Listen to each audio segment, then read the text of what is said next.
তুমি জীবনে করলেটা কি? এই উঠোন, রান্নাঘর আর গোয়ালের বাইরে কোনোদিন দুনিয়াটা দেখেছো? রতন চিঠিটাকে বুকে জড়িয়ে ধরে কাঁদে আর বলে, মা গো, তুমি আমার জন্য নিজের থেকে বড় জিনিসটা ত্যাগ করলে।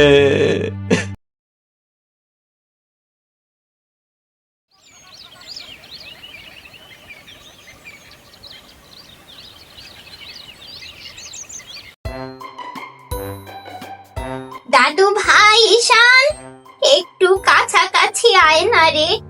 এই বাটিতে চিড়ে মুড়ি মেখেছি, সকালে না খেয়ে থাকিস না। আয়, খেয়ে নে বাপ, শরীরে জোর পাবি। আয়, আমার কাছে আয়। না ঠাম্মা, আমি এখন মোবাইলে গেম খেলবো। এসব খাবার আমি খাবো না এখন। আয় বাপ, খেয়ে যা। ওইরকম করিস না, শরীর খারাপ করবে যে। সেই সময় রতন ঘর থেকে বেরিয়ে আসে, মুখে বিরক্তির সাথে বলল, মা, তোমাকে কতবার বলেছি ঈশানকে তোমার ওইসব খাবারে জোর করবে না। ও শহরের খাবার খেয়ে অভ্যস্ত। কিন্তু বাপ রতন, গ্রামের এইসব খাঁটি জিনিস বাচ্চাটা খেলে ভালো থাকবে বলে তো। ঠিক আছে, ঠিক আছে, তোমার বুদ্ধি আর দিতে হবে না। তুমি জীবনে করলেটা কি? এই উঠোন, রান্নাঘর আর গোয়ালের বাইরে কোনোদিন দুনিয়াটা দেখেছো? কিছুই তো করতে পারলে না জীবনে।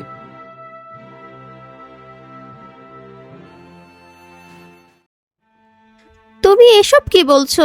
মা তো ভালোর জন্য বলছেন, তুমি এইভাবে অপমান করছো কেন? তুমি চুপ করো মিতা। মা শুধু আমার উপর ভরসা করেই বেঁচে আছে, নিজের তো কোনো পরিচয়ই নেই। যাও, তুমি কাজ করো গিয়ে।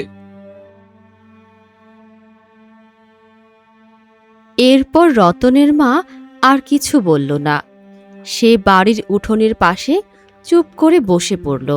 বাড়ির বাইরে গাড়ি দাঁড়িয়ে আছে। রতন আর রতনের বউ মিতা ব্যাগ গোছাচ্ছে।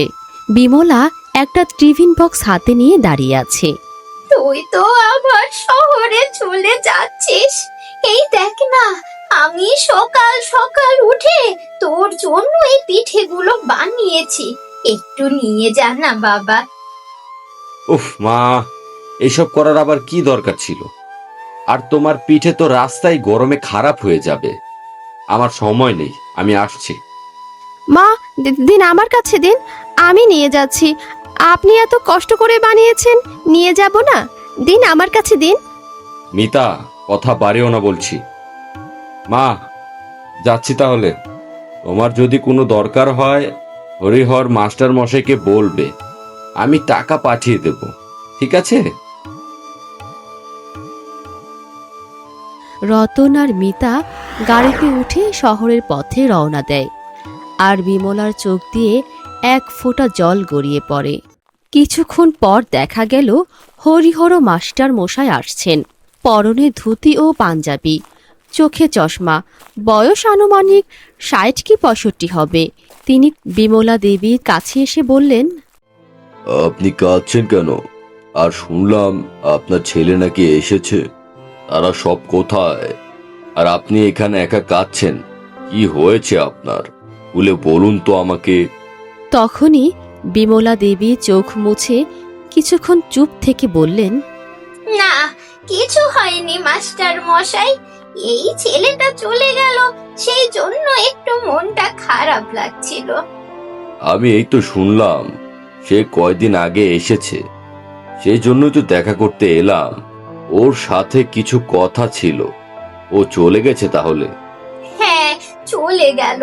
বললাম আর কয়দিন থেকে যা, ও বলল এখন আর থাকলে হবে না, তাই চলে গেল। আচ্ছা, আমি আসছি তাহলে। ওইদিকে আবার বাজার করতে হবে। আচ্ছা, আমি আসছি, ভালো থাকবেন। এরপর বিমলা দেবীও নিজের কষ্ট চেপে রেখে নিজের বাড়িতে চলে যায়। কিন্তু তার ছেলে জানল না সত্যিটা কি। গ্রামের বাড়ি থেকে ফেরার কয়েক মাস পর রতন ল্যাপটপে কাজ করছে। হঠাৎ ফোন বেজে উঠল।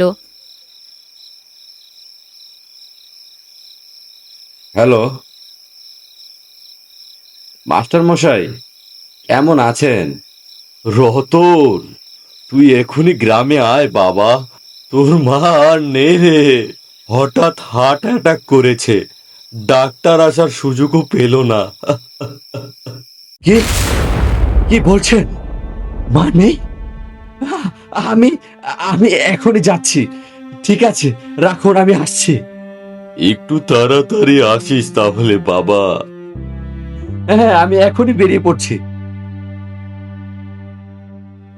তখনই রতন ও তার বউ ছেলেকে নিয়ে গ্রামের বাড়িতে যাওয়ার জন্য রওনা দিল।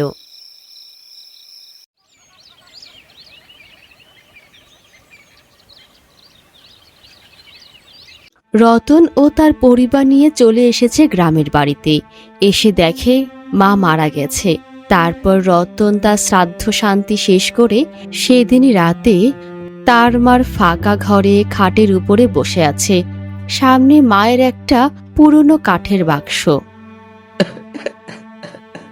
মা চলে গেল, কিন্তু জীবনে কোথাও ঘুরে দেখলো না মিতা। কি পেয়েছে মা এই জীবনে? কেন এত সাধারণ ভাবে বেঁচে ছিল বলো তো? মায়েরা শুধু সাধারণ হয় না গো, তারা অনেক বেশি বোঝে, জানে। আচ্ছা, মায়ের এই পুরনো বাক্সটা একটু খুলে দেখো তো, হয়তো মায়ের কিছু স্মৃতি পাবে। রতন বাক্সটা খোলে।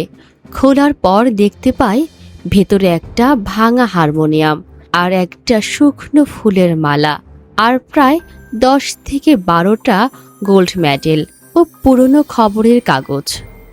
এগুলো কি মেডেল? এতে কি লেখা আছে দেখি তো? Best stage level classic singer Bimala Devi. আমার মা গান গাইতো? কই, মা তো কখনো আমাকে কিছু বলেনি এই ব্যাপারে। আর হ্যাঁ, এই পেপারে তো মায়ের ছবি, তাহলে সত্যি মা গান গাইতো? তখনই মাস্টার মশাই বাড়িতে ঢোকেন। তারপর রতনকে বলেন, শুধু গাইতো না রে রতন, তোর মা ছিল এই শহরের সবচেয়ে নাম করা শিল্পী। মাস্টার মশাই, আপনি কি বলছেন এসব? আমি তো জীবনও মাকে গান গাইতে শুনিনি। তো কি করে এইসব? আমি তো এইসব কিছুই বুঝতে পারছি না। তুই কিছুই বুঝতে পারছিস না, তাহলে শুনবি কি করে? আপনি খুলে বলুন। হ্যাঁ, আমি সত্যিটা জানতে চাই, বলুন আপনি। তাহলে শোন, বলছি। তোর বয়স তখন 3 বছর। তোর বাবা হঠাৎ মারা গেল, আর সাথে রেখে গেল লক্ষ টাকার ধার। কিন্তু সব থেকে বড় বিপদ এলো যখন ডাক্তার বলল তোর হার্টে একটা ছিদ্র আছে। আমার হার্টে? হ্যাঁ, তোর ট্রিটমেন্টের জন্য প্রয়োজন ছিল অনেক টাকা। তোর মা ঠিক সেই বছরই ন্যাশনাল সিঙ্গিং চ্যাম্পিয়নশিপ জিতে লন্ডন যাওয়ার সুযোগ পেয়েছিল সরকার থেকে। কিন্তু বিমলা তার সব স্বপ্ন, তার জমানো সব টাকা, এমনকি নিজের হারমোনিয়ামটা অবধি বিক্রি করে দিয়েছিল তোর অপারেশনের জন্য। হঠাৎ করে হাতে পুরনো পেপারটি নিয়ে কেঁদে ওঠে রতন। মা,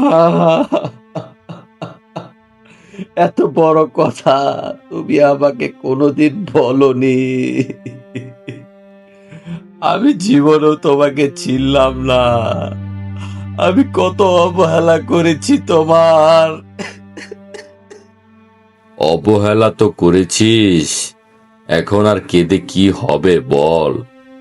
তোর মায়ের একটা শেষ চিঠি আছে আমার কাছে, সেটা নিয়ে এসেছি।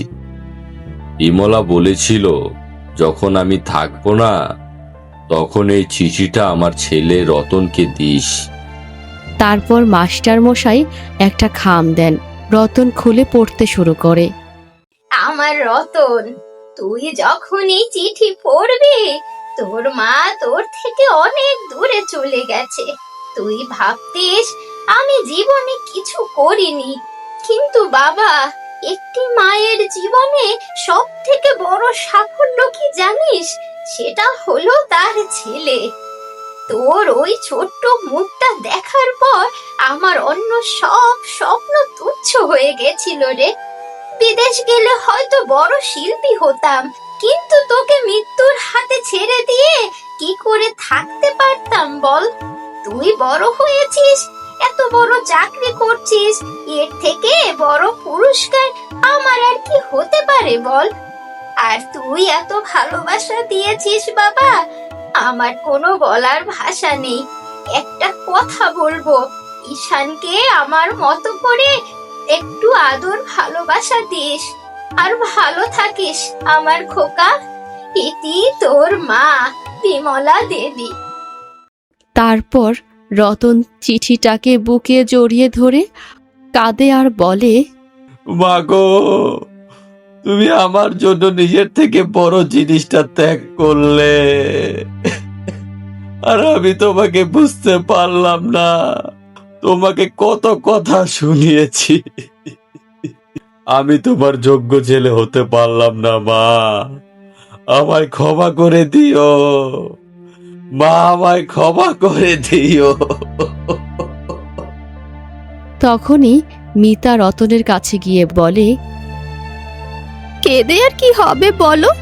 মা তো ওপর থেকে দেখছেন। মায়ের দেওয়া এই জীবনটাকে সঠিকভাবে সম্মান করো, তাহলে মাও একটু শান্তি পাবে। তুমি ঠিক বলেছ মিতা, ঠিক বলেছ তুমি। তারপর 1 মাস কেটে যায়। ঠিক সকালবেলা রতন একটা নতুন হারমোনিয়াম কিনেছে। ছোট্ট ঈশানকে সাথে নিয়ে সে হারমোনিয়াম বাজিয়ে গানের রেওয়াজ করছে। আর তার পাশে বিমলার ছবি, ফুলের মালা পরানো। ছবিতে বিমলার মুখে যেন একটা শান্তির হাসি দেখা গেল। এর থেকে বোঝা যায় যে মায়ের ভালোবাসার কোনো সীমা হয় না। তার নিজের স্বপ্নকে গুছিয়ে রেখে শুধু আমাদের স্বপ্নকে পূরণ করার চেষ্টা করে।